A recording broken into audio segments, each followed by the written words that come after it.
श्रीलक्ष्मी श्रीमहालक्ष्मी क्षीरसागरकन्यका उत्तिष्ठ हरिसम्प्रीते भक्तानां भाग्यदायिनी।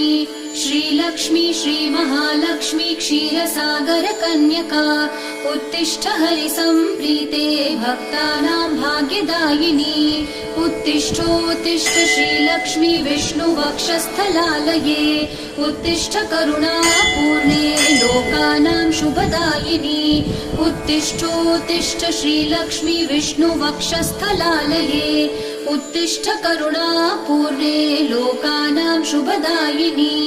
श्रीपद्ममध्यवसिते वरपद्मनेत्रे श्रीपद्महस्तचिरपूजित पद्मपादे श्रीपद्मजातजननी शुभपद्मवक्त्रे श्रीलक्ष्मी भक्तवरदे तव सुप्रभातम्।